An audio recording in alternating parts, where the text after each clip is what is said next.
au Je philosophe. ne pas jouer. C'est vrai qu'il y a, il y a un lien évident entre la raison et la volonté. C'est-à-dire ce qui s'oppose au désir qui nous traverserait et contre lequel on ne pourrait pas grand-chose.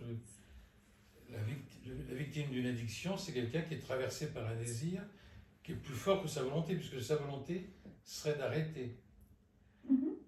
Et en même temps, le charme des croyances, dans le credo, il y a que ta volonté soit faite, que ta volonté à toi, Dieu, soit faite sur la terre comme au ciel. C'est-à-dire que je renonce à ma propre volonté pour accueillir la volonté de l'autre.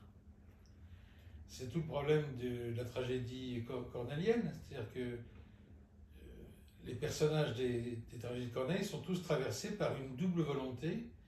La volonté pour Chimène de respecter la mémoire de son père et en même temps son amour pour le Cid. Donc on est en permanence traversé par des expressions de volonté qui peuvent être tout à fait rationalisées et cependant inefficaces au plan du faire. C'est-à-dire que ce que dit Ricoeur, c'est que vouloir, ça n'est pas créer. C'est-à-dire qu'il y a quelque chose dans la volonté qui est une condition nécessaire, mais qui n'est pas suffisante pour aboutir à quelque chose d'actif, vraiment.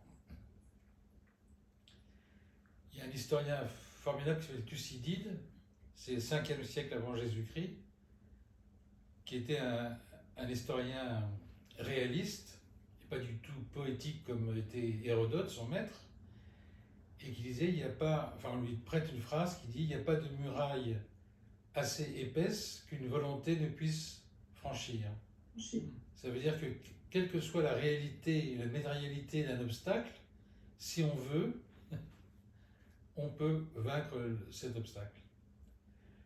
Et donc toute la philosophie moderne, à partir du XVIIIe, Descartes, c'est un de ses principaux chevaux de bataille, reposait sur l'efficacité de la volonté, comme vecteur de l'entendement, comme expression de la personnalité.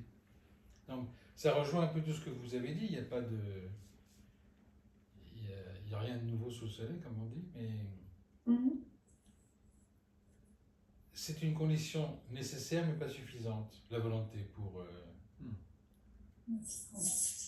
Comme a dit Axel, ouais. Parce que malgré la volonté, tu peux être confronté à l'échec, mais au moins il y a la tentative, tu n'as pas la frustration de ne pas essayer des choses. Ouais. Je veux dire, la volonté n'est pas garantie de